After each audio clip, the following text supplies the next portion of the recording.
Hello, survivors, and welcome to another episode of Will You Survive? The podcast.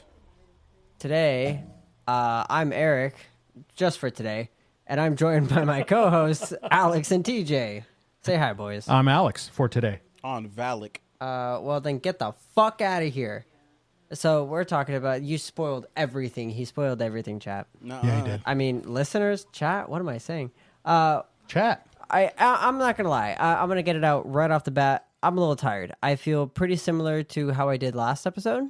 But I'm the host this time, so we'll see. Drink some more of your adult apple juice. I plan on it.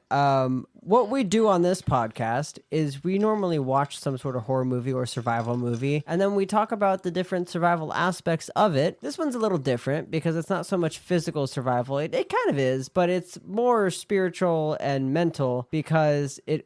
What? I think you would like this What a is lot. it? What is it? Bourbon. No. It's different. Okay, quick break. This is important. Wow, that's almost like an Green Apple's Jolly Yep, Rancher. that's what they make it. That's what they used to make it with. Crown Royal. Wow, that is really good. I told you. I'll stick to my stuff, but that made no sense to anybody listening. This episode's a little different. We're starting off right where I want us to start off. This is The Conjuring 2. We watched the first one, and now we watched the second one. The first one just came out today, didn't it? No. Was that what it was? Or was that... No. Did it? What was today? Oh, today was the gray. Yeah, so when you said it just came out today, I was like, this movie came out like 9 years ago. I was like, I don't think so.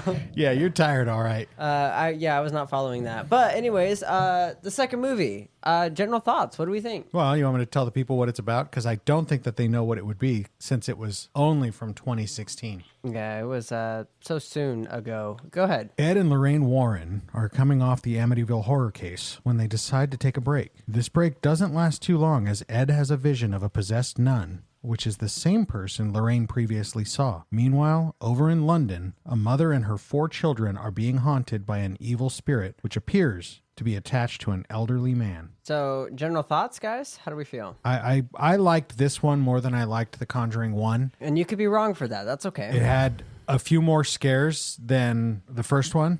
Got me to jump a couple of more times. I also know the Enfield Poltergeist story pretty well, so I thought they did fairly well in telling that story, even though they embellished it a lot. Yeah, I really got to look into these stories and know more about them. They really just like skipped over Amityville. They're just like, hey, Isn't that what the third one's about? Bye. That's not Amityville. The third one is about there's a book that exists called The Devil in Connecticut.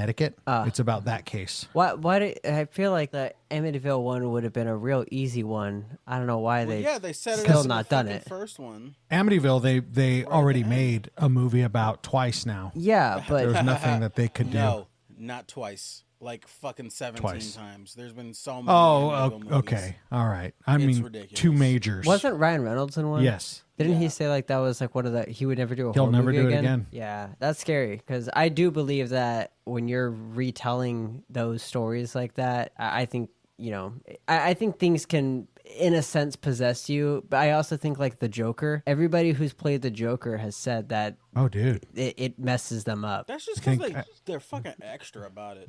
I think there's a spirit behind it. To be honest, well, but- was Jack Nicholson extra about it? I think his movie that fucked him up was The Shining. yeah. No, that Heath fucked up Ledger his got messed co-star. up by the Joker. She was jacked, right? Shelley Long? Shelley Dude, Long? Shelley Duvall. We gotta look up the Dr. Phil fucking interview with her because damn, she was cooked. You right? Rest in peace. Like I'm pretty sure she's dead. I forget her name. She played Olive Oil in the Popeye movies. Shelley but Duvall. Duvall. I kept saying Long, but I thought she was a blonde. Yeah, okay. So this one though was really interesting. There's a documentary out. I believe it's also on Netflix, it's on Netflix. This one, I don't think this one wasn't on Netflix, but it's on Netflix, and at least that's where I watched it. About the Enfield? About the Enfield Poltergeist, and it's a really really well done. It's a dramatized. It's like, do you remember those Like the travel ghost hunting shows? channel ones? Yeah, where it's Yeah. like a haunting in America. Yeah, they like retell the story. Exactly. And they always put at the bottom like this is not actual footage. yeah. Recreated by actors. Yeah, they do like the interspersed real footage, and then they do the dramatized footage. Yeah, and the stuff like that. actual footage. You guys listen to the actual Yep, reel at at the the end. end. Creepy. Very And- creepy. But what was interesting, what really threw this case into doubt was that the girls themselves actually told the media that they made it all up. And so everybody was like, oh, well, and they backed off. But the lead investigator was not Ed or Lorraine Warren. It was actually that, not Marvin. What was his name? What was his that name? super dope mustache dude. Maurice Love Gross. that guy. That guy was the best. So Maurice Morris. Gross, Maurice. They said Morris. every They did time. say Morris. It's Maurice, but Maurice. And he had showed up first. He was the first one in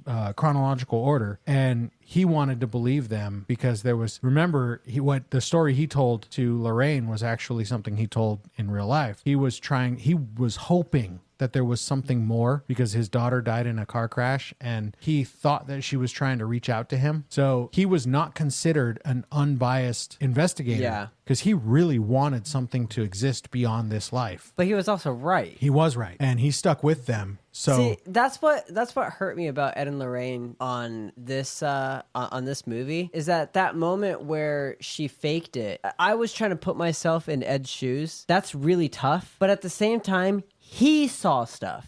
So what is he just going like, well, then that all must have been fake too. Dude, you watched her get bit. You saw the dentures fall from the sky out of nowhere into the water. You saw all this stuff happen. You saw her get teleported into a room that was completely locked. You saw all this. and they he never didn't really bothered to see answer her it. In teleport into that room. He woke How else up, did she she was get in? already in there. That even when they were sitting in that bar or that restaurant or whatever, and that other investigator, the chick, Yeah. where she was like, they never answered how she got into that room. That was actually very accurate of the movie. Anita Gregory and John Beloff were the two skeptics the entire time. And it was almost like if you thought about World War Z, they were like the ninth man. They were so set that no, it can't be real. No, it can't be real. I do no, kind it of can't think be you real. need that. And so everybody was, I think it kind of turned into gaslighting those who knew what they were seeing was extra, right? So like Ed knew what he was seeing wasn't just,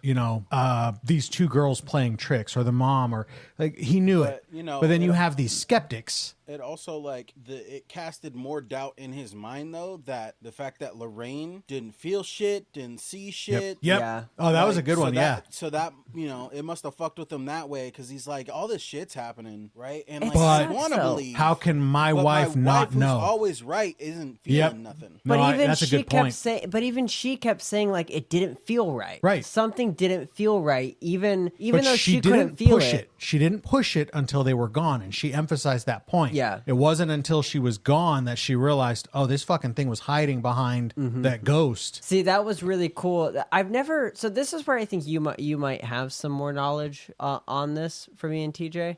What do we really know about demons? Are they the type to like all have their own way of doing it, or like because? So here's the thing. The reason I bring this up is that in the first one, it was in the first Conjuring, there was this whole exorcism to get rid of the demon. The second one, all she did was say the name and say, "I condemn you back to hell," and then that was enough. So is that just movie messing it up? Which could be. I'm willing to say that, but also like the idea of, I don't know if demons would really do this, but the idea of this demon hiding behind a collection of ghosts and being like, "Oh no, I'm not a demon. I'm this ghost that hides in the tent. I'm this old man that's haunting the house. I'm this crooked whatever it was." And in reality, it's all this one being that's trying to hide.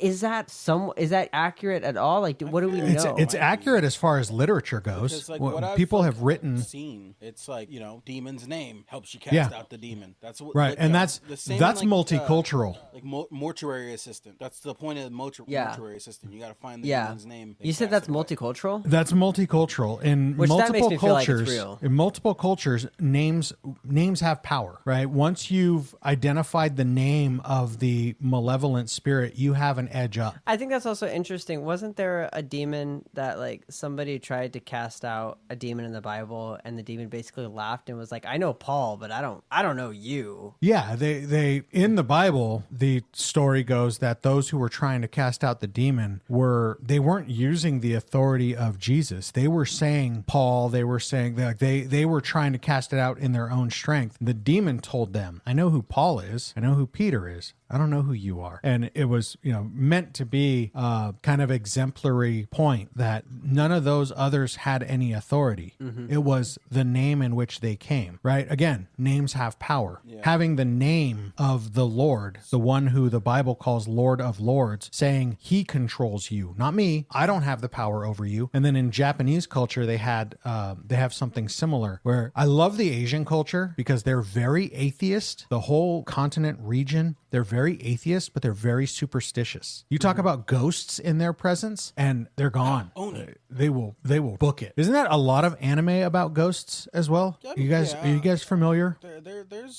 There's in a lot of anime, there's like references to shit like that. And it's funny because they don't believe. Before I forget it, did y'all see the name of the demon? Yeah. Before they revealed the name of the demon. Yeah. I did. Yeah. Okay. How let many me explain. times, though? I only saw it. I only saw it once. I only saw it on the where'd you bookshelf. see Well, it, I Eric? saw it on the bookshelf twice. I saw it on the bookshelf, and the reason I saw it Is is that because when she scratched the scene yeah, she sit I later? missed it. I missed it at first because there's a wide shot of the whole bookshelf when her daughter says, "Mom, wake up." I saw it when she started scratching the name of the demon into her Bible. I saw VAL, and I was like, "Whoa!" Because I've seen this movie before, so I paused and I was like, "Whoa, that's that!" Oh, I was like, "That looks like Valak. That looks close." And then I was like, "I gotta go back." I go back, and it's the full shot, and it's right there, VALAK. But So I saw it at the very beginning when the daughter was sitting there putting her beads on her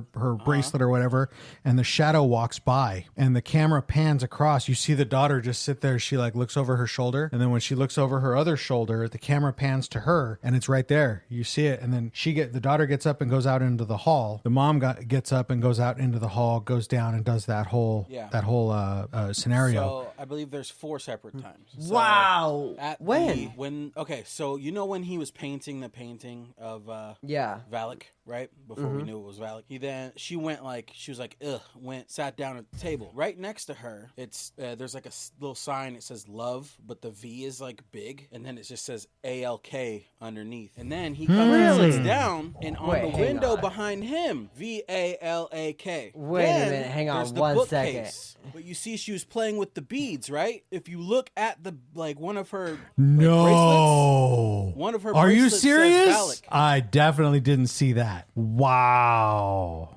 Because I knew that, because me and him watched this, because we were going to start a podcast. Me and him watched Oh this, shit! and Wait, I noticed yeah. the one with Did you see it? No, behind I her. did not. V So I was just like, I'm gonna keep ALAK. looking. Oh, wow. VALAK, right there, right here. What's Wow. that one? What? This is like the like the butterfly. a little kid making little letters. Oh my God! There it is. VALAK. Now they're still at their home in this one, right? Yeah. Both of Valak. those. Holy shit! All That's of them are in fucking. their home, so they're just blind. Also appears on the bookshelf and on the bracelet the daughter's working on. Wait a minute, hang on, I gotta see the bracelet one. Where's the bracelet one? Right here. Yeah. Holy shit! Wait a minute.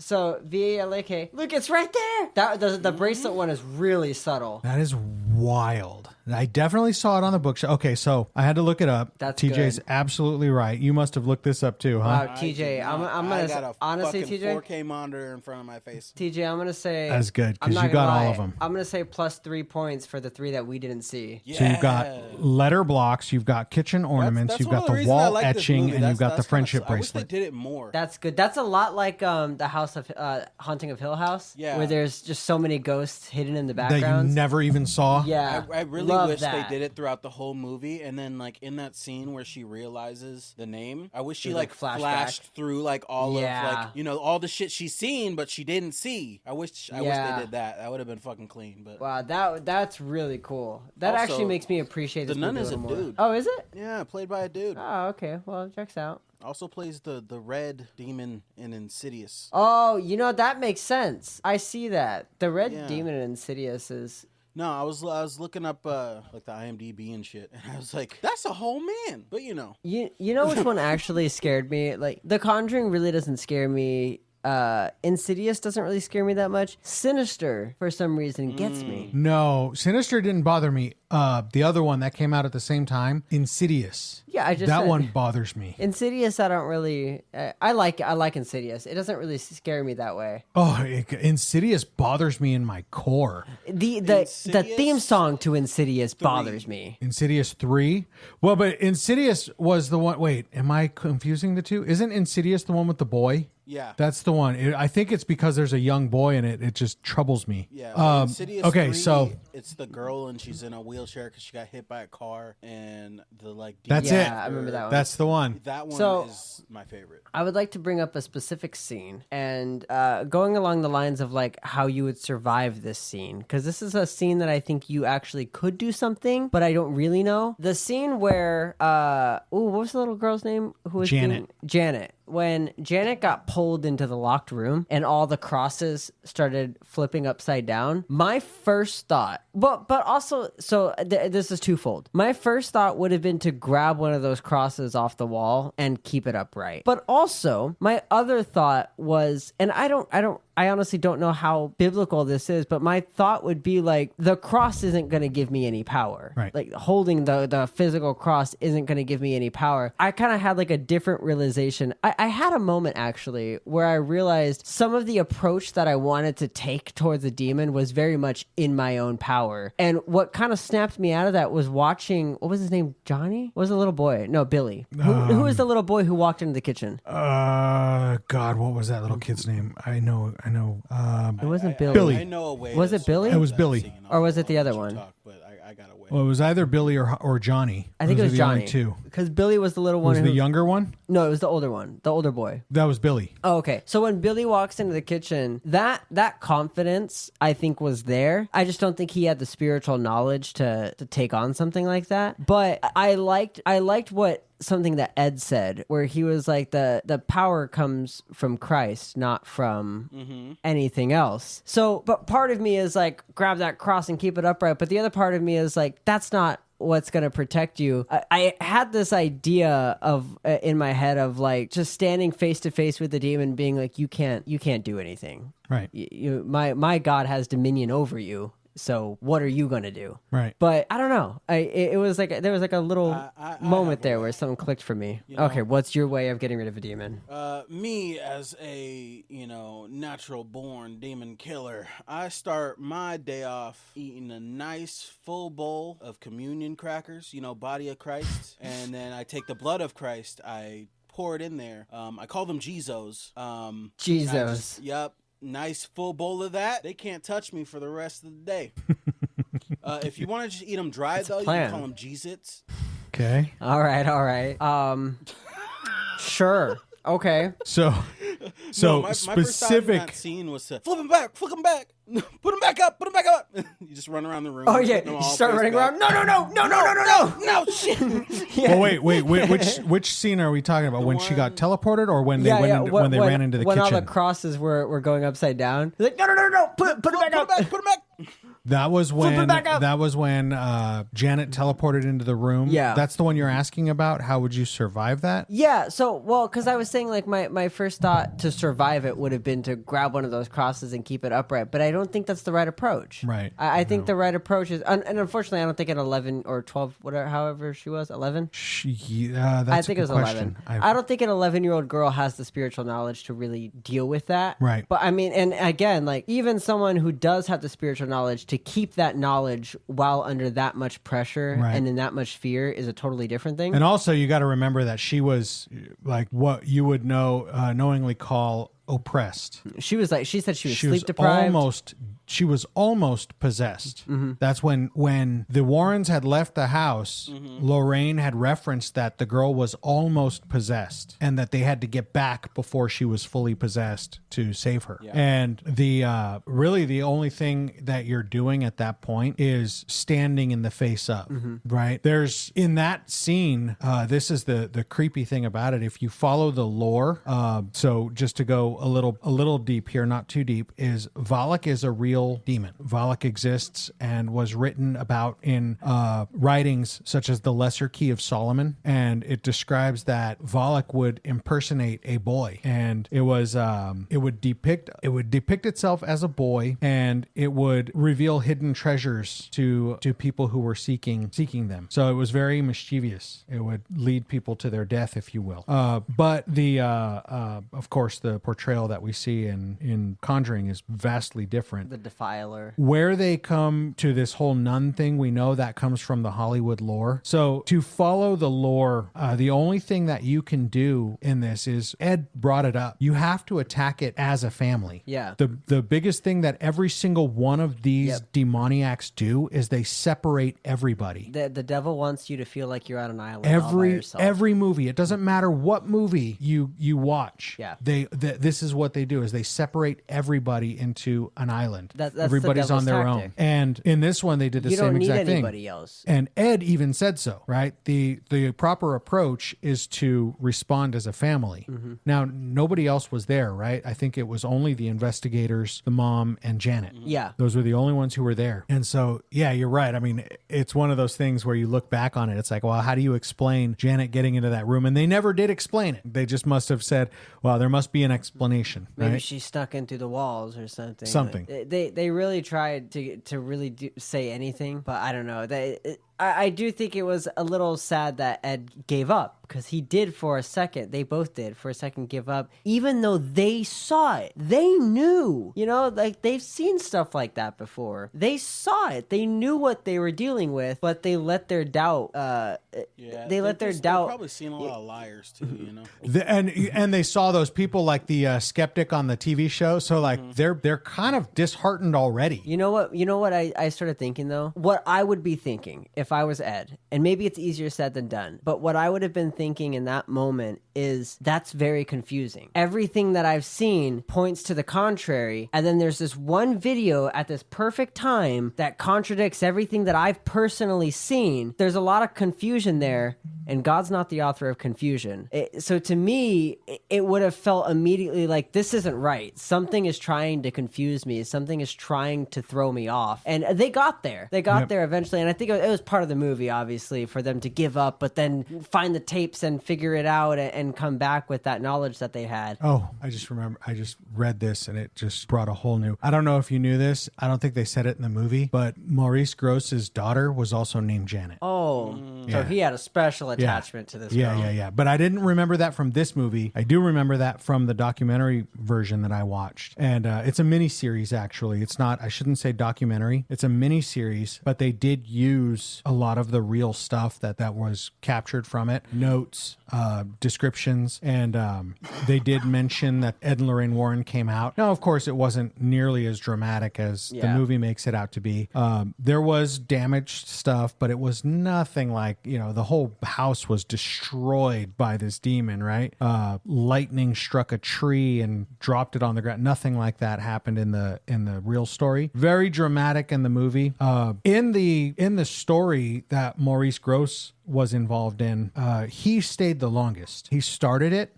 He went up to the point where everybody washed their hands of it and moved on, and he was the one who came back. Now, what had happened was the Institute for Psychic Research. Let me make sure I got that name right. It was called Society for Psychical Research.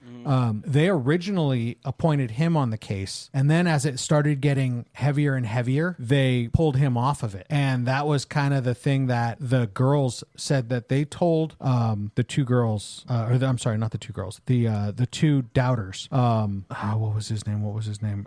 Anita Gregory and John Beloff. Janet and the older girl. I forget her name. Janet and the older girl told them that they made up the whole story, and because they wanted them to leave. It wasn't that they really Margaret was her name. Janet and Margaret told them that they made up the whole thing because they wanted them to leave, because they were being condescending, they were being mean, and basically from their account, the spirit was able to be vindictive and mean to them because nobody was paying attention. And so they just told them we made up the whole story so they would leave. They did. They left. And then Janet was the one who called Maurice and was like, why'd you leave? He told her that it was the Institute's call, that they told him that he was off the case because he was too personally involved, mainly because his daughter, Janet, was the one who he was trying to reach. And so on his own, he went back to them, according to the story. I don't know how accurate that one is. All of these are Hollywood, essentially. So he goes back and continues the investigation with them. And that was apparently after the Warrens had already left. They had done prayers, and they had done like minor things. They didn't do like an exorcism like they did in the movie. But he stayed. Did Maurice they ever come stayed. back, the Warrens? No. Maurice went back and handled it after that, and he had called the priests because of Ed and Lorraine's involvement. The church was willing to get involved, but they were very reluctant because the family wasn't Catholic. So they're like, what do you want us to do about it? And so they did end up getting involved, but it was like no big hoopla, anything like that. They went, they blessed the house, and I guess that was it. But it doesn't make for much of a movie when you do it that way. Yeah. But it was still Maurice Gross's badassery. I mean, that guy wouldn't give up. And while I completely understand that he was tied to Janet by his desire for his daughter to be reaching out to him, and it was really sad because it was almost like he was happy that this was going on. They did show that in this movie, by the way, when he was like, this could be groundbreaking, you know, and Lorraine was like, they need our help. That's all that matters. You know, then he backed himself up, was like, it's not really what I meant, you know, and he's like, then he kind of explained his position. I got what he meant, honestly. Like, I don't know. Like, two things can be true at the same time, you know? Like, you can be helping these people, but this could also be... he's right. If there was ever a way to fully prove 100% that, like, scientifically, that this is real, that would be huge. That would be historic. That would be groundbreaking. Yeah. Now, I don't know if humans ever should do that, because I don't know what the repercussions of that would really be. I mean, every movie I've seen that, like, proves ghosts or, like, that the soul is real, it always ends bad, you know? Yeah, I don't know. I just can't imagine humans taking that well, because there's one thing to come to the faith and come to understand all that, but then for no one to be able to just say, like, no, it's not real, because some people can just say, no, it's not real, and go their lives pretending like it's not real. But if something is scientifically a fact, I mean, there's still people who just completely ignored certain scientific facts. But if something like this were to come out as a scientific fact, that this is 100% true and real and you cannot deny it anymore, I think a lot of people would have a hard time coping with that. Well, I mean, it's all about the name, right? You say demon and people walk the other way. You say interdimensional being. Mm-hmm. All of a sudden it's interesting. Well, because it is. They're not of our dimension. They're not bound by the third dimension or the three dimensions. Length, width, height. They're outside of time and space. They operate freely. And I do believe there are beings of that sort. You could call them anything you want. I also find very interesting the I don't know if you guys know the story of the Hadron Collider in CERN. That's one of the main conspiracy theories among the Mandela effect. Is that it opened up different universes? Well, it's interesting because the claim is around the same time that they fired that bad boy up. We all started remembering things differently. Everybody says, no, that's not how it was. It was always that way. No, that's not how it was. Fruit of the Loom always had a cornucopia. No, it didn't. They got caught. Oh no, I'm. But I know what you mean. I'm there, right? Nelson Mandela died. No, he didn't. Right? He didn't die. And then you have Queen. We are the champions of the world. I swear that's always been. It doesn't there. end that way. Yes, it does. No, it doesn't. No, but I think the proper version of that song is when he's on a roller coaster and he goes, "We." You suck. That's You the best. suck. So, but that's my favorite conspiracy theory. They fired that bad boy up, and we slid in sideways into another dimension. And but that's just for fun. I like that one too. Theory. That's just for fun. Theory. You always, every time you do that, you always remind me of Chills. That's just a theory. Tell us what you think in the comments below. Yeah, I believe in other like dimensions and shit. You know, it's like you know, if they don't exist, who cares? But like, it'd be cool if they did. I mean, it explains some I stuff. don't know about cool, but I mean, what if you look out? That'd be kind of sick. What if you look out into space, right? And we're all like, life, life, life. Like, this is my personal interpretation. Is there life out there? We look out there and we are so myopic. We only know ourselves. We're so narcissistic. We are life. This is what life is. And we look out there and we're overlooking millions of quote unquote beings that we can't see. We can't tell. They for our tiny little pea brains, they don't exist. Right? But like, you look out there and it's like, really, how can we be the only things in this giant universe? I think like recently we did find an asteroid or comet or whatever that had the building blocks of life on it, you know, like the right, like, chemicals and shit. Neil deGrasse Tyson, I don't always listen to that guy. He doesn't always say the most intelligent things, but he said something very intelligent about the space probe that we crash landed into Saturn. Mm-hmm. We crashed it into Saturn instead of one of Saturn's moons because we didn't want to jeopardize future research. Mm-hmm. Because the possibility that some NASA scientist, JPL, MIT, somebody sneezed on the probe before it was launched into space, and then we crash it on one of the moons, and in future years, 50, 60, 100 years later, we're researching the moon and we say, there's DNA! Yeah, it's like, it's us. Oh, it's fucking ours, right? So nope, just crash it into Saturn. Now, I know it's like ridiculous because the likelihood that any of our bacteria, vaccines, viruses, anything from a human could survive in space is so remote. But the theory behind it is you don't know. No, because that'll be the one fucking thing that just throws off humanity forever. Always. Yeah, That's always how it assume is. The worst case scenario. I agree. It like fucking crashes somewhere. Oh, there's some bacteria. The bacteria evolves. It's angry that you took it away from its planet. It comes exactly. with vengeance. We create angry space bacteria. Exactly. We create venom. Dun dun. We create Bacterium. venom. That's the movie. Bacterium. Yep. It goes all the way from Saturn's moon to Earth. It's on its way. In space, it's coming. No one can hear you cough. I like space COVID. I like Saturn the best for this because Saturn, if you've ever listened to the sounds of the solar system, Saturn sounds the scariest. It sounds like hell. The one with the rings, it does. Right? Yeah. Yeah. I just well, so seen is a Uranus. picture But of there's an asteroid in like its rings, and it's like making little wibbles in it. Like, you know how they're like mostly in like a straight line? It's making little wibbles in it. I thought that was cool. Do you see that asteroid that looks like it has a skull on its face? no, that's creepy. There's like a celestial body out there that looks like it has a skull on the side of Did you it. hear about the one that's going to kill us all? Well, there's like 4 of them. Yeah, they're all going to kill us all. Plenty. Everybody be scared. There's so many asteroids that could potentially kill us. Okay, I love it. But like most of our planet's water. Yeah. So I like, mean, well, I it's, think you know, I think the problem they're saying is like if it lands in an ocean, wouldn't it like evaporate the entire ocean at once? only if it's like fucking like moon size. Yeah, Desta, but I don't think it has to be that big. That's the problem. Is that it? So the meteor. So we know about the. You guys know about the giant crater off of South America, right? That they say is the Big Bang, or not the Big Bang. the crater that extincted the dinosaurs. That extincted the dinosaurs.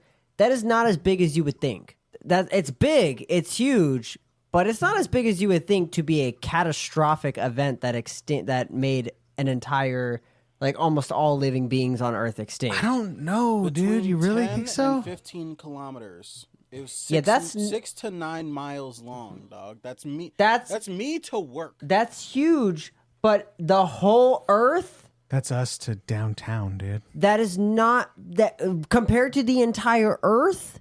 That's not that big, and that did that much damage. So what I'm saying is like.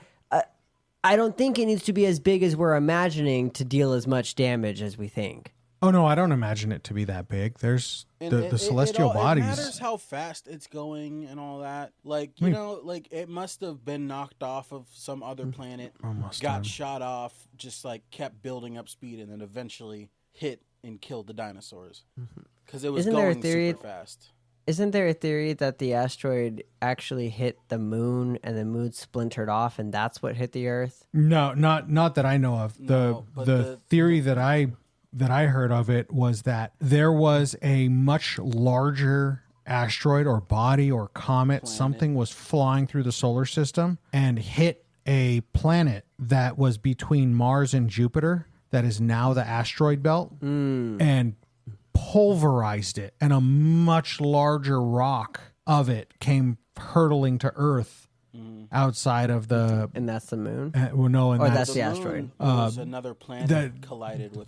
The moon, the moon could have been, and that was before the dinosaurs even. That was going all the way back. That was going all the way back to the theory of... How cool would it be if we had rings on our planet? Dude, how cool would it be if we had that giant... ringed planet JR140. I forget what the number is. Could you imagine looking up in the sky at night and seeing the rings? That's what you would see. Saturn. That would be fucking crazy. In Saturn's place, you would look up and you would see freaking huge rings. That would be insanely cool. That would be, oh my god, that cosmic beauty. That'd be unbelievable. So it's. I want to go to the desert late at night. And actually look up, because I've never seen, like, is it true that if you go to the desert, like, you could see, like, everything in the sky? You go where there's no light pollution, like, you could see the Milky Way in the summer. Eric, everything? So, Eastern Washington is a desert. I've told you this. Not very many lights over there. I went over there for the Hosier concert, as you know. And as I was, jamming the Hosier, in the background... shooting star. And the only time I've ever seen shooting stars is when I'm in Eastern Washington.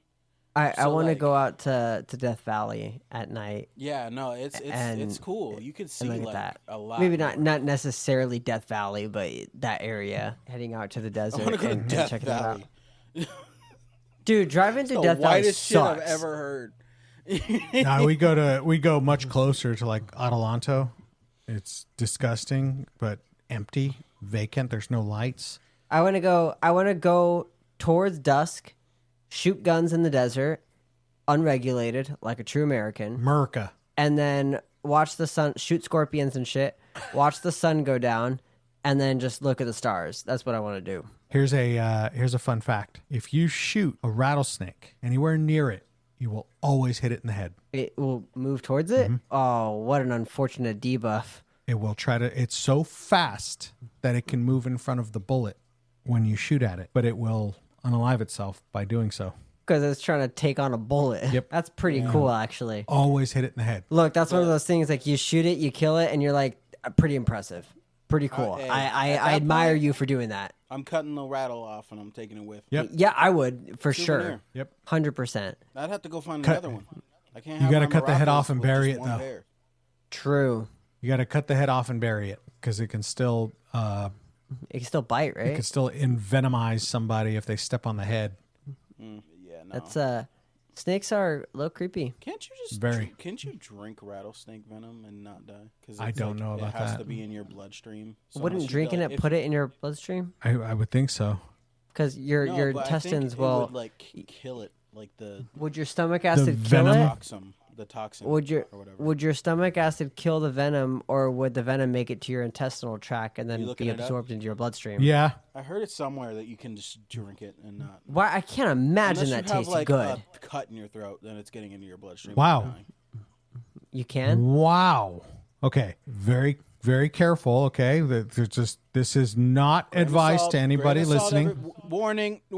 They're Mexican. They've been around rattlesnakes. Warning. This is not advice to anybody. Interestingly, rattlesnake venom is generally not harmful if swallowed, as long as there are no cuts, ulcers, or wounds in the mouth, throat, or digestive tract. You're right. See? Venom So, needs like, to enter why the do I have bloodstream that typically information through in a my bite brain? to cause toxic events. However, drinking venom is certainly not advisable, as even a small injury in the digestive system could allow the venom to be absorbed, leading to serious consequences. Yeah, it's like if you have if you ate some crunchy shit. And you Desta, gotta, stop. He says currently drinking rattlesnake venom. well, will you survive? Told me. Will I survive this fucking venom in my throat? Gargles it. You sound like you sounded like Ants in My Eyes Larry right there. Will I survive? My name is Ants in My Eyes Johnson. Adam, I have snakes in my eyes. Look, we definitely don't recommend you do that. That's a really stupid idea. But However, if if you you do have a are of your rattlesnake own rattle. volition, if you are of your own volition going to do it, then you should use the hashtag Will I Survive.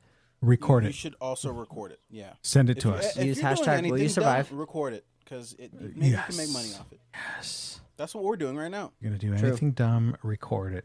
Send it to Will You Survive the podcast. Yeah, hashtag Will You Survive when you post it. If you post it. We'll post it if you don't. That's right. Just send it before you die. That's right.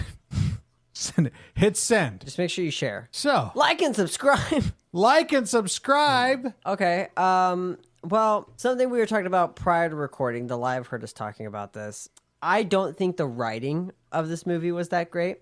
It was directed by the same guy. It was written by the same people. But actually it wasn't, because the first one was written by 2 people. The second one was written by those same 2 people and like 4 other people. Personally, the writing seemed stale, especially Ed's lines. But the movie overall was great. I just think there was a lot of times where Ed over-explained things for no reason. And I don't know, that whole scene where they're talking to the door was so ridiculously Hollywood. It was like we entered a rom-com for a second. It was awful. I think you're overly critical. I didn't mind it. I watched it all the way through without any like hiccups. I wasn't like, oh God, this is so bad. I felt like I stayed in it the whole time. I thought this movie gave me more jump scares than number 1. I definitely felt like I got more of that sense of dread in this one than I did in number 1. Dude, the scene with when she, like, her daughter sees Valak and then she goes into that room and then the fucking paintings on the wall. And that, Yes. it looks like it's freaking standing there. It and does. then she turns the light on. Oh, painting. Walks away. Yep. Is legitimately fucking standing there. Yep. It's That like, one. yeah, it's creepy. That one bothered me. The old man's voice bothered me a few times. I was like, ugh. I mean, I did have earbuds in, so I was like, ugh, stop talking my ears. You know, in my brain meat. Ew, I hated that. Did you feel nostalgic when you see the old clicker? It's in for my the TV? brain folds. Oh my God. That's why they're called. You're an clickers. asshole for bringing that up, man. Yes, I did. Emit a sound when you One of press it. the first versions of remote controls. Yeah, the it clicker. didn't use like a IR, like All you LED. had was up and down and volume and channel. That was it. And it was You a didn't have clicker. anything else. There were no numbers on it and nothing. You just click it. And power. I'm sorry. And power. Yeah, it used like ultrasonic sound to like What change it. the old man's voice didn't creep me out. What creeped me out was hearing the real recording. That creeped me out because that's real. That's a little scarier. Yeah, it didn't sound like it's kind It sounded a lot more like I think it actually would sound like. Because the movie was very much like coherent and supposed to be scary and tell a story and all that. The real one was just about as chaotic and evil as I would imagine it being. It didn't make a lot of sense. It wasn't speaking in complete sentences. It sounded evil. It didn't sound, like Hollywood. Yeah, I did. Yeah. I did think it was a little ridiculous that Ed was able to line up the two reel to reel Yeah. tape decks perfectly. What I found funny about that scene, was that he pulls the tapes out and he's explaining it to her. He's like, in this one, he says this, and then he clicks play, and then it starts saying it. It's like, click 'em and in both this already, one, damn. he says this, and he clicks it, and I'm like, how did you know? Yeah. How did you know exactly where you were in the tape and exactly what he was going to say? And that if you lined these two up perfectly, it was going to say what you thought it was going to say. He said line them up at the top, but it was like, wait, when you started recording, you had like 15 minutes of dialogue before he started talking. Yeah, it was a little silly there. But, you know, that I'll chalk up to Hollywood movie drama. But I like the scene where like she I said, teleports to the ceiling of the downstairs floor. And she's like, you can see the jump rope going through the floor. Yeah. The dude's just sitting in the corner. That's creepy. And then walks up the stairs whistling. Very creepy. Right? Like, what was that song? That was like Knick Knack, Paddywhack, Give a Dog a Bone. This old man is going home. I think I was trying to imagine like if I was in her position during that scene, and I was trying to, I don't know. Because I try to think that like I would want to be as calm as possible in those scenes, but how could you be? If you've never had like sleep paralysis, I say that scene describes what sleep paralysis feels like. Yeah. It's like you're just fucking glued there and you're staring at something horrifying. It was even crazier when he flipped her back up and she was in her bed again. Mm-hmm. Yeah. I thought this movie did a good job of portraying. Yeah, after she was on the ceiling, like she was. No, he pulled her out and she was in that room. On the floor, actually, yeah. Yeah, she was on the floor in the room with all the crosses, the locked room. Yeah. That wasn't her. She wasn't on her bed. Well, that was her bedroom. Okay. Well, she was on the floor, but I see what you bed. mean. No, he pulled her through the floor, and then she was sitting on the floor. Because I was trying to think, like, there's a very clear, distinct difference from when you're in a dream. Wait, so that fucker put the fucking jump rope back on her just to do that shit? Because you said the jump rope was through the floor? Yeah. Well, no, because she tied it on herself. But she wasn't in the room. She was in the other room. No, so she was in her mom's room, and she tied herself to the jump rope. And then when she teleported onto the ceiling, she still had the jump rope on her, and then he used the jump rope to pull her through the floor. Yeah. But so I was trying to imagine, like, there's a very clear, distinct difference from when you're dreaming, like your dream self, even when you have a lucid dream, when you realize that you're dreaming. That's what a lucid dream is, right? Lucid dream, when you know you're dreaming. When you know you're dreaming, even that, you know it's different than what real life feels like. Janet must have been like, this was real. Mm-hmm.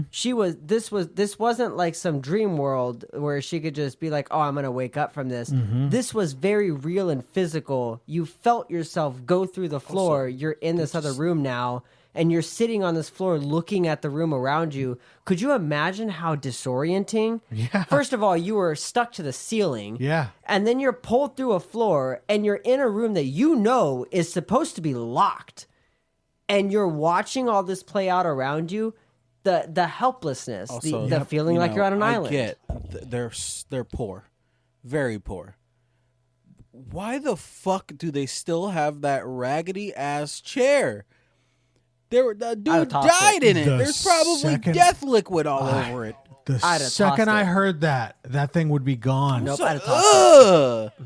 The other thing was, did you read the end credits? Yeah, she died in the same spot? 40 years later? That's crazy. I don't know. To me, that feels like nothing ever left. That feels way too coincidental. Yeah. In 2003, that's still 22 years ago, not far enough ago. That's creepy as fuck. That's what the shit. Yeah, fuck that.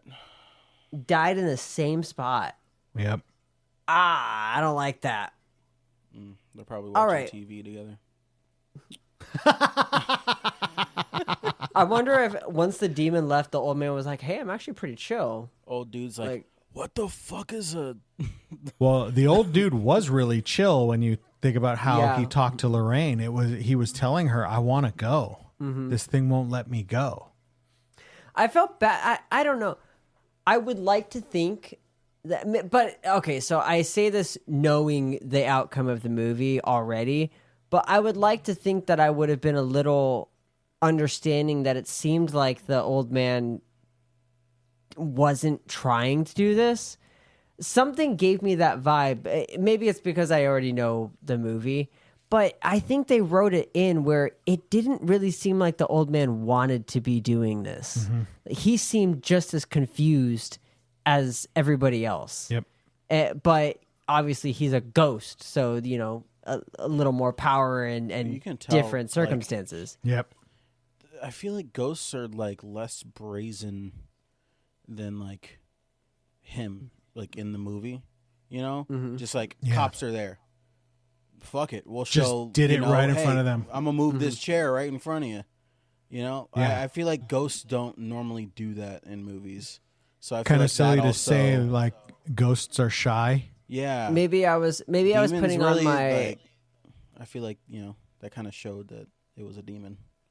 Maybe I was putting on my Ghost Whisperer mind, that show? Yeah. What? But I was just thinking, like, I don't know. It feels like this guy has something to say. Like, he doesn't want to hurt me, But then at the same time, he pulled her through a floor and then started choking her out. He also bit her. Yeah, and bit her. So, like, I don't know. Being, like, I think if I was in Janet's situation, but that's what I'm saying, like, from a third-party perspective, I can look at that and say, like, it seems like he's being controlled, like he doesn't want to do this. But from Janet's perspective, I don't think you're considering that at all. I think you're going, nah, this guy is trying to hurt me.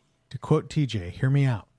You've heard of a mimic, right? Mm-hmm. We've always assumed that mimics mimic physical beings. Mm. Why? Why do we force that opinion on them? What if a mimic can mimic a ghost? Mm-hmm. Because if that's the case, this fucking thing was just a mimic. That's just a ditto. It was transforming into the old man, so it even had his 2 missing teeth. Yeah, it was this, like Ed said, it created this facade. Yeah. It created this, it tried to make you think it was something else than what it was. And part of it is that it knowing that if you know its name, it's all over for the most part. Also, or at least it loses a lot of its power there. His main thing he would say is, "This is my house. You don't belong here." And right. You're trespassing. They left the house multiple times, and shit would happen when they were away from the house. Yeah, it followed them to the neighbor. Yeah. So then it's not the old man. Yeah. Mm-hmm. But that's like one of those details that from a third-party perspective, you could see it. But I think in the moment, that is not something you're ever considering. In the moment, but yeah, like, why the fuck are all my windows shattering? That's such a good point. Yeah. That, like, if it really was just the old man, all he kept saying is, "I want you out of this house." So once they left, it should have been over. Right. But the fact that it happened again would indicate that, it's not the old man. Yep. That's not what he wants. Or even if it is the old man, that's not what he wants. Right. He's lying. Very interesting stuff, guys. All right, cool. Any final thoughts on this? Did I already ask that? No. I still think it's weird the nun's a dude. I mean, it makes sense. The guy's huge. True. Oh, is it really? Yeah, it's acted by a man. Oh, no way. Yeah. That was pretty decent. That's pretty decent. Yeah, I mean, the nun's huge. Also, the nun's easily over 6 weird foot. That she didn't just, like, tell him about the nun when he was painting it. Wait a minute. I agree. Are you sure? Yeah. Because it's Demon this chick. Nun is Bonnie Aarons. I thought it was a dude. Demon voice. Robin Atkin Downs. Maybe it was The Nun, the movie The Nun. Did you guys look that up? Oh, no. Because Valak the demon in The Nun might have been a dude. Because Bonnie Aarons. we saw even in the Nun. Yeah, in The Nun 2018. Oh wow.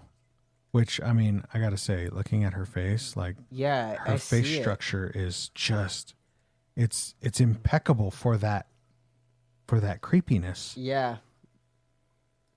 Oh, she's done a lot of stuff. Drag Me to Hell. Is that the one you guys were talking about? Yes. I brought that up to the chat before we started. I think she's the gypsy. She was in that. Little Bites. That sounds kind of creepy. The Nun 2. What? Yeah, everybody was talking in the chat before we started that. I didn't even know they made a second one. Oh wow. She's in The Conjuring. The Devil Made Me Do It. She's in all the fucking. She's Valak in every single one, huh? They call her the Demon Nun. It's interesting because you would think they would just call her Valak. Yeah, now that we know her name. She's in Annabelle Creations? Yeah, Valak. Valak's in that one too? Yep. Which, again, to close out my perception of this movie, I think one aspect that they're holding true to what I'm calling for the chat and the podcast listeners lore, the demon follows the exorcist, if you will. According to Malachi Martin, an old Jesuit priest who wrote the Exorcist Handbook, you do not start an exorcist if you do not finish. Mm-hmm. Don't start one if you're not going to finish it. Because if you don't finish it, well, look at Ed and Lorraine Warren. This thing haunts them. I kind of mixed haunt and hunt together for all the rest of their career. So there may be something to that. I don't know. I thought this movie had some really good jump scares. I thought it was... When did they fail to complete the exorcism? None of these were a completed exorcism. It wasn't... Like, did they ever start? They didn't do a Catholic ritual, no. But if you read the Devil in Connecticut, you'll see what I mean. That was devastating. That was a devastating one. That poor boy. Well, I wonder what Conjuring 3 holds, because the book, The Devil in Connecticut, was, I mean, no other way to say it. It was heartbreaking. It was scary, but dude, it was so heartbreaking that a 9-year-old boy became possessed of a demon, and you were watching, or the family is standing around watching as this thing is, they would describe it as force the boy to do 1,000 sit-ups and then depart from him, leaving him vomiting all over the floor. 9 years old. That reminds me of, what was that one movie? The guy who's in prison and he said he was possessed, and the psychiatrist. It was made by A24. I think that's The Conjuring 3. No, it's not The Conjuring 3. It's the psychiatrist comes to the prison. Oh, Nefarious. It's like that, where the demon would possess him, make him say no to his final meal, and then leave him and let him sit there and grieve and be like, no, I just wanted my burger and my shake. That's all I wanted. Like, no, you said you didn't want anything. Yep. And he just sits there breaking down crying because he's like, I just want anything, just something. Every last thing was taken away from him. But this demon would come in, take it away from him, and then leave to let him sit there and grieve. That was a grown-ass man. That hurt me, honestly. Like, especially the last meal thing, it actually really hurt my heart, because it was like... That was a grown-ass man. Imagine seeing that from a 9-year-old boy, and the whole family's just standing there watching. They called in Ed and Lorraine Warren, and many people, psychologists, psychiatrists, they almost had the boy committed. And it was like, from the beginning of the book, it started out with him on a nice spring evening out in the backyard playing with Tonka trucks. And by the end of the book, he's almost dead. And while they were trying to perform this exorcism, the Catholic Church was there, Ed and Lorraine Warren were there, and Arnie Johnson got involved. And it said he didn't know the ramifications of what he said, because he challenged the demon and told it, take me instead. Oh, nope. Take me instead. Don't Leave give it another place to alone. go. Well, because he didn't know that demon was able to possess two at once. It possessed him and David at the same time. It didn't end. And however, Arnie went home to his apartment later that day, the next day, something of that nature, got into a fight with his landlord, and apparently both of them, according to the book, the demon possessed both of them, the landlord and Arnie. And Arnie had a knife with him, and he plunged it into the landlord, killed him. He was arrested, and his defense was, the devil made me do it. Crazy shit. The book was insane. I'm gonna have to watch The Conjuring 3 to see if they kept up with the book. But I would say never. I mean, even when you're desperate, never offer a demon a place to go. Right. The only place you want it to go is back to hell. You don't want to. I don't. That's a horrible idea. Telling it to take you instead. Right. I think that's just there's. Remember the OG Exorcist? There's nothing good that comes of that. You're giving it another place to dwell on earth. I highly, very much suggest you never do that. Yep. So, apparently in the original, Conjuring 2 script, they were going to show Valak's true form, which is They did. Very demony. Yeah, like the black suit. And shit. Yeah, they did. They showed it. No, but like the whole thing, you know? No, they did. They showed it when she said Valak's name, and it started like deforming and getting taken to hell. It turned into that. They didn't really show it because it was supposed to look. Hold on. I mean, it was supposed to look like that. Yeah. Oh, I mean, they more or less showed that. No, they only showed it in shadow. I don't know. I saw it pretty clearly. I mean, Yeah, I only saw it in the shadow behind the nun. maybe you were watching on a dark screen. Oh, all of these movies are The whole shot through a movie's potato. Fucking dark. Yeah, I know. I was trying to watch it while I was working out, and I couldn't. There was just no fucking watching it. It was so dark. We're watching it. Oh, yeah. Oh yeah, They full show it. For like 2 right. seconds. yeah, 2 frames. We didn't get a good shot of it, but yeah, you're right. They showed the horns. No, they should have showed more. Yeah. I liked it. I thought I Should've don't know. just, I like, thought it went was full definitely a form, little like, fuck silly. you, bitch. It'd be pretty funny. Hey, yo, you a bitch for that, and then it leaves. You a bitch on God. You a bitch on you know who. I don't want to say his name or anything, but like you know who. Okay, to bring just a slight bit of humor, have you ever seen What We Do in the Shadows, TJ? I have. The Relentless. Nandor? Nandor the Relentless. They call me Nandor the Relentless When- because I do not relent. He went to go get his United States citizenship, and they tell him he has to say the oath. He goes, do I have to say all of it? Do I have to say the last line? He goes, yes, you have to say it all. He goes, so help me, so help me, so help me, and flames fly out of his mouth when he says God. You know, oh my god. Okay, so I've been asked that question: would you rather be a werewolf or vampire? Werewolf. I would rather be a vampire, except for the whole condemned to hell, evil, dead, undead being thing. Damned for eternity. Like, that sucks, but all the powers of a vampire are so much cooler than that of a werewolf. Did you Except for know a in well, Twilight, okay. Hold on. The werewolves aren't actually werewolves. They're lichens. They're I forgot what they're called, but they're just like shapeshifters. That's it. Yeah, they're lichens. That's what there are apparently 2 in that types. universe, Werewolves all the werewolves change in the moonlight, right? The full moon. Lichens can change whenever. Lichens change at will. They could change daytime, nighttime. Now, see, doesn't that's matter. cooler. That's cooler. I would be okay with that. It was the lichens that the vampires were afraid of, because if the lichen was the only one who was known, this goes back to Van Helsing, the lichen was the only one who could kill Dracula. And if the lichen could kill Dracula, all vampires would die. So it's like a mother 'Cause nest they all protection type branch thing. off. Yes. Dracula kept the lichens as slaves, and he had them turning people into werewolves so that they could never kill him. He wanted all of the lichens exterminated, and but he kept them as slaves. So In it was the like, Twilight keep your friends Saga, close, keep the your enemies Quileute closer. Tribe members are shapeshifters, not werewolves. Their ability to transform into wolves stemming from their ancient spirit warrior heritage. That's so gay. That is way gay. The whole thing is Oh, gay. hella gay. I just thought it was, Sparkly Kinda- vampires. it was kinda- I did like of I all know of what the, you are. Say it.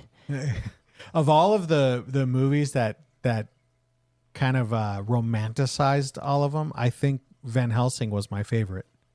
Because Dracula looked fucking wicked, and those fucking bitches, his brides, were insane. Like, they were hot when they were chicks, and then they were fucking wicked looking as vampires.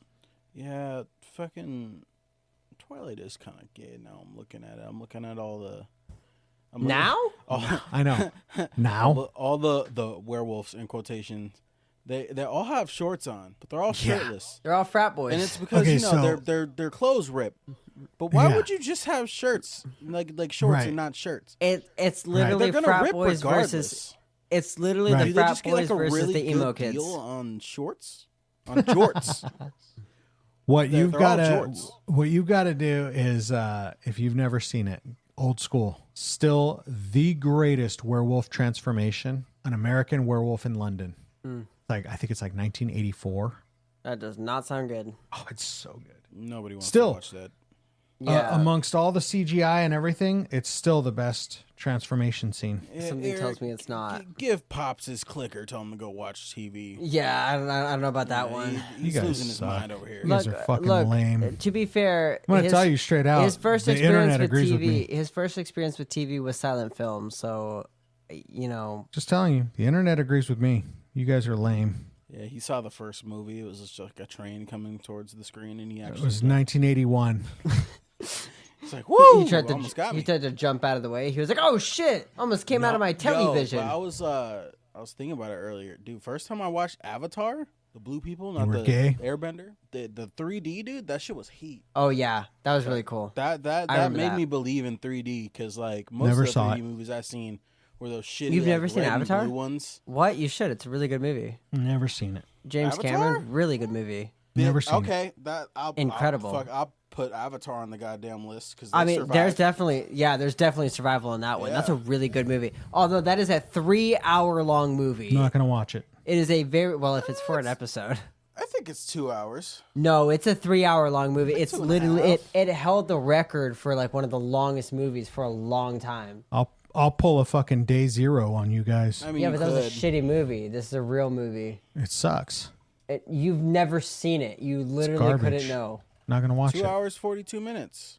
The Way of Water, however. 2 hours and 42 minutes. 3 hours and 12 minutes. Oh my god. Yeah. That Way of What? And then there's fucking 3 more after that that's about to come out. Fire and Ash is the next one. Yeah. 2025 this year. 3 hours and 12 minutes. Fuck them. Yeah. I mean, I'm not gonna lie though. Avatar, the first one, 2009, still fucking holds up. Dude. 2 hours, 42 minutes of incredible fucking The Way film. of Water is It's fucking 3 hours. Yeah, they could have cut down on it a little bit. They could have made it 2 hours and 45, just like the first one. But they made a whole new way to like mocap in water. Because the reason you can't mocap in water is because there's like reflections and shit. And so the water in the movie looks so fucking good, dude. In the CGI, because the first one already looked great. I swear you wait for me to start talking before you start talking again. He does. There's delay, motherfucker. There's delay.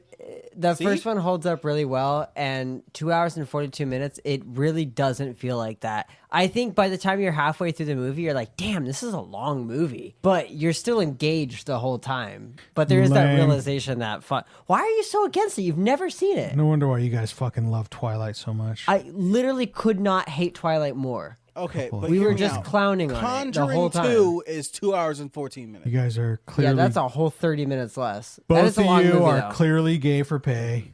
Where is this coming $20, from? You want to $20. lose? I just hate Avatar. Why? You've never seen it. Because it was made such a big deal of, and then Because- afterwards everybody was like, yeah, it was so great, it was so great. Well, yeah, there were some problems. I'm like, oh, go Like fuck what? yourselves. What do you mean? It was a fantastic. It's a film. This isn't like I separate movie from film. Okay, whenever you say film, I know I'm going to hate it. The Conjuring 2, a movie. This Avatar, that's a fucking film, dude. Eric, it's directed by James Eric, Cameron. I will This is choose like- fucking Avatar for the. I'm tempted. This I'm is like tempted. the I will Cured. fucking do it. I will just so he'll fucking watch it and he'll be like, "Oh yeah, it was good." It has Sigourney Weaver in it. Man, I don't care. Weaver. Oh my.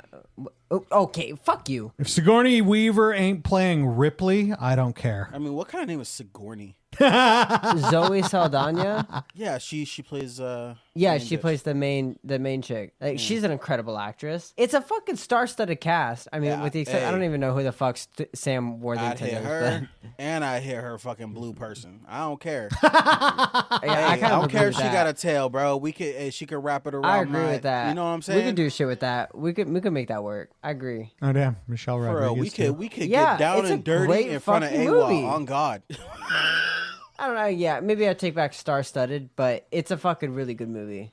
Yeah, the reason they chose Sam Worthington was because he wasn't like super well known. Hey, you want to wrap this up anytime soon? No, I'm having No, this fun. is gonna Why? be 3 hours and 45 minutes. You trying to lose? This is sooner? gonna be a film, Alex. A film. to be a record. That means it's gonna Werewolves suck. in fucking London, where we were talking about. That's a movie. This what we're doing right now? Film. Film. It's Art. gonna suck. Anytime you guys say that. All right. Well, I've been tallying up the points, guys, and it's so close, but TJ wins. Yay. You're gay for pay. TJ wins because I only gave out 3 points this entire episode. I and was it was wondering because you didn't say shit at It all was for the 3. about It was for points. the 3. Just yeah. Hey, to be I do fair, like the conversation. the Valaks everywhere. That I thought that shit was super dope. I had to share that. That was cool. I really like that. I love little details like that. The fact that you caught the necklace or the bracelet, crazy, because that is so subtle. This monitor in the middle, I got it from like my PS5, 4K UHD. It's great. I mean, you saw that shit. I was also like, I was doing shit while I was watching the movie, so I really was not paying attention. I just so happened to be watching, like actually watching when I saw the VAL, and I was like, wait a minute. And that's when I went back and looked at it. Hey, Josh, you are very late. We're at the end. We are at the end. I won. TJ won. All right, so TJ, winner speech? I would like to thank our glorious host for choosing another Conjuring movie because I kind of wanted to, go through some of these. I haven't. You're welcome. What's the Conjuring 3? Is that the That Devil Devil Made Me Do It? Yeah. Okay, so I think I have seen that one. I haven't. But like, really, most of the Conjuring movies I have not seen. I'm not gonna lie. The Nun, besides, never seen it. Annabelle, besides 1, 2, and 3, the rest are very mediocre. And then but they're I actually still like coming them. out with another one soon. Really? Like Conjuring, like name brand title. Amityville, finally, maybe. I don't know. They're doing something. But yeah, no. Thank you to the listeners for believing in me, and thank you to Alex for sucking. All right, Alex. Loser speech. You guys are gay for pay. Clearly, this was $20. done because you standing cartwheel 69'd each other. You're not helping. This is bogus, bullshit, fraud. You made me do most of the talking through this episode. And you still lost. The most TJ said was Jesus. That was funny. I feel like that should have earned a point too. He didn't even get a point for that. It's crazy. Lame. As Mr. Milchick says, devour feculence. What? It means eat shit. Oh. Okay, I got it. I'm following. People who watch Severance will get that. You guys should watch that you know show. what? It's good. Kit Keanu in the I'm not saying Kit Keanu, I'm saying that's his name in our chat. Said I could not get into The Conjuring because I find them as almost an action horror. That's how I felt about this one. That's the type of The horror this the is. first one felt more like a horror movie. The second one felt way more Hollywood, like action. All and of the I don't know. I spin-offs don't love it. Too feel very Hollywood cash to Yeah. shit. That's why I don't watch them. I didn't love it. I don't really like Annabelle. I don't really like Annabelle Creation.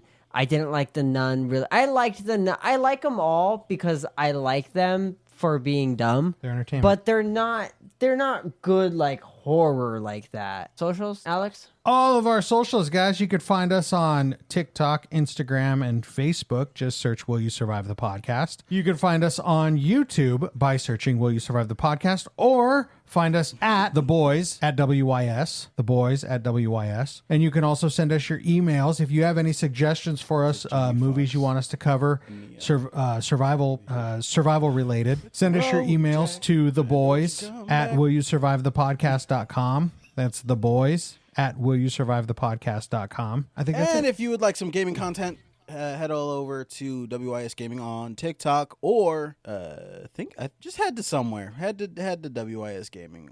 He uploads. We're It's around. good. We're Yeah. around. Josh, thank you for the heart me Thank you for the donut and the heart me. and the donut. Thank you for the Doug, because the rest of the words cut off on my screen. Thanks, Doug. All right. Well, I think that wraps up this episode. Thank you for all of our listeners for listening. Thank you for our live audience for being here. If you'd like to join us, we record Friday nights around 10:30 PST PM. PDT, Isn't it Pacific Standard Time? Pacific Daylight Time. Oh, because we're in Dude, like the shit fact does that you not knew matter. that feels dumb. is 10:30 AM? The fact that p.m. you didn't know this. 10:30 p.m. on the West Coast. That's when we record. You should come check us out on TikTok and join in the live audience, and then maybe we'll read your comment on a live episode. But until then, until our next movie where TJ will be hosting, stay alive. Hit the road, Jack. Don't you come back no more, no more, no